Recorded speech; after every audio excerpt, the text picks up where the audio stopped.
क्या आप भी हेयर ट्रांसप्लांट करवाने का सोच रहे हैं? अपने बालों के गिरावट के साथ बहुत परेशान होकर बैठे हैं। हेयर लॉस के साथ आपके मन का कॉन्फिडेंस भी लूज होते जा रहा है। तो आज हम बात करने वाले हैं हेयर ट्रांसप्लांट के सच के बारे में।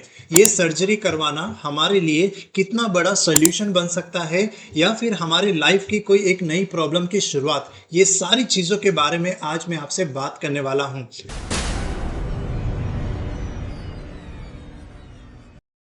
मैं हूं अनूप अग्रवाल, आपका वेट लॉस कोच और ट्रेनर। सबसे पहले हमें समझना होगा आखिरकार हेयर लॉस होता ही क्यों है। साइंस का ऐसा कहना है लड़कों में गंजापन और लड़कियों में बालों का बहुत ज़्यादा पतला होना इसका सबसे बड़ा कारण होता है उनके बॉडी का जेनेटिक्स। अगर हमारे पेरेंट्स या एंसेस्टर्स में किसी को भी हेयर लॉस की समस्या रही है तो बहुत हाई चांसेस है कि उनके बच्चों में भी हेयर लॉस की समस्या रहेगी। हमारे भारत में 50% मेल्स ऐसे हैं जो अपने उम्र के 50 उम्र तक पहुंचते पहुंचते अपने सर के 50% बाल को खो देते हैं। और एक बार ये प्रोसेस जब शुरू हो जाता है तो इसे रोकना बहुत ज़्यादा मुश्किल हो जाता है।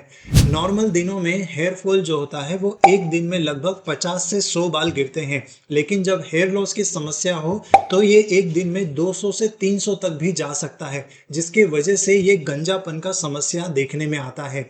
जेनेटिक्स के अलावा भी बहुत ज़्यादा ऐसे फैक्टर्स होते हैं जिसकी वजह से हेयर लॉस किन्हीं का भी हो सकता है। वो होता है इम्प्रॉपर डाइट। अगर खाने पीने में आयरन, विटामिन डी या बायोटिन जैसे पोषक तत्वों की कमी पड़ रही है तो बालों का हेल्थ जो है वो बहुत वीक कर देता है। सिर्फ डाइट ही नहीं, हमारा स्ट्रेस, पोल्यूशन एक्सपोजर और बॉडी के अंदर का हार्मोनल इम्बैलेंस होना भी एक बहुत बड़ा कारण होता है किसी भी इंडिविजुअल का हेयर लॉस करवा देना। हेयर ट्रांसप्लांट आखिरकार कैसे काम करता है? हेयर ट्रांसप्लांट एक सर्जिकल सॉल्यूशन होता है जिसमें बॉडी के स्कल्प का जो डोनर एरिया है वहां से फॉलिकल्स को एक्सट्रैक्ट करके गंजेपन एरिया में ट्रांसप्लांट कर दिया जाता है। इस टेक्निक में दो पॉपुलर टेक्निक हमें देखने में मिलते हैं। एक होता है फॉलिकुलर यूनिट ट्रांसप्लांटेशन और दूसरा होता है फॉलिकुलर यूनिट एक्सट्रैक्शन। इन दोनों ही टेक्निक में सबसे फेमस यूनिट एक्सट्रैक्शन वाली टेक्निक होती है। इसमें एक एक इंडिविजुअल बालों को डोनर एरिया से एक्सट्रैक्ट करके गंजेपन एरिया में ट्रांसप्लांट कर दिया जाता है, जिसके वजह से डोनर एरिया में बाल की कमी है ऐसा पता ही नहीं चलता है। वहीं फॉलिकुलर यूनिट ट्रांसप्लांटेशन में क्या होता है, वहां पे एक स्ट्रिप को डोनर एरिया से लिया जाता है और गंजेपन एरिया में ट्रांसप्लांट कर दिया जाता है। क्या हेयर ट्रांसप्लांट करना एक रियल सोल्यूशन है? बहुत से लोग हेयर ट्रीटमेंट को एक मिरेकल ट्रीटमेंट के तरीके से देखते हैं, लेकिन ये सोल्यूशन सबके लिए काम करेगा ऐसा ज़रूरी भी नहीं है। हेयर ट्रांसप्लांट का सक्सेस रेट 90% तक तो जाता है, लेकिन ये डिपेंड करता है कि वो पर्सन किस तरीके के सर्जन के साथ अपना ट्रीटमेंट करवा रहा है, उस सर्जन का स्किल क्या है, उसके एक्सपीरियंसेस, उसके क्लिनिक के इक्विपमेंट्स और खुद पेशेंट्स का स्कल्प का हेल्थ कैसा है। ये डिपेंड करता है हेयर ट्रांसप्लांटेशन कितना सक्सेस होगा।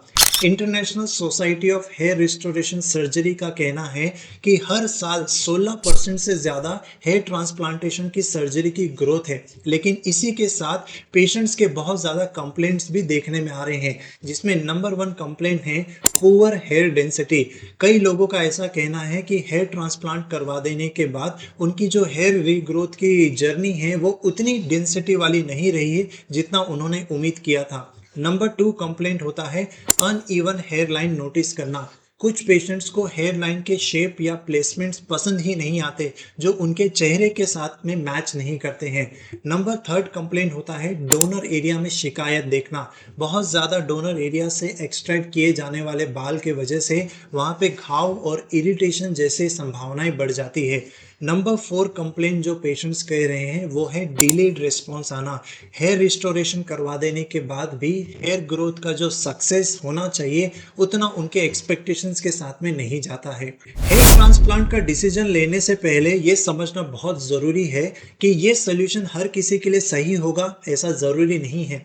अगर आप जेनेटिकली प्राउन पर्सन हैं और आफ्टर केयर पोस्ट सर्जरी कर सकते हैं तो फिर आपके लिए एक वायबल ऑप्शन ज़रूर बन सकता है, लेकिन अगर आप एक ऐसे पर्सन हैं जो क्विक फिक्स ढूंढ रहे हैं तो फिर शायद ये सोल्यूशन आपके लिए नहीं है। हेयर ट्रांसप्लांट करवाना वैसे भी कोई एक सस्ता सर्जरी नहीं है। इंडिया में इसकी कीमत 50,000 रुपए से लेके 15 लाख रुपए तक जा सकती है, लेकिन कॉस्ट के साथ घर में बहुत सारे रिस्क भी आते हैं। नंबर 1 रिस्क इन्फेक्शन होने का। नंबर 2 रिस्क जो डोनर एरिया है वहाँ पे घाव का बहुत ज़्यादा संभावना बन जाना। नंबर 3 रिस्क ट्रांसप्लांटेड एरिया में वापस से हेयर फॉल की शिकायत नोटिस करना। एक और चीज़, हर कोई हेयर ट्रांसप्लांट का कैंडिडेट भी नहीं होता है। डोनर एरिया में आपके हेयर की क्वालिटी और क्वांटिटी के ऊपर में बहुत डिपेंड करेगा कि आप हेयर ट्रांसप्लांट करवा भी सकते हैं या नहीं। अगर डोनर फॉलिकल्स बहुत ज़्यादा वीक हैं तो ट्रांसप्लांटेशन कभी सक्सेसफुल हो ही नहीं सकता। ये डिसाइड करना आपके हाथों में है कि हेयर ट्रांसप्लांट आपके लिए एक सोल्यूशन बनेगा या फिर आपकी लाइफ की एक नई प्रॉब्लम की शुरुआत। इसके पहले कि आप इसका डिसीजन लें, इसलिए अपने आप को इंश्योर करें कि मैं एक वेल इन्फॉर्म्ड पर्सन बनूं और रियलिस्टिक एक्सपेक्टेशन के साथ में आगे बढ़े।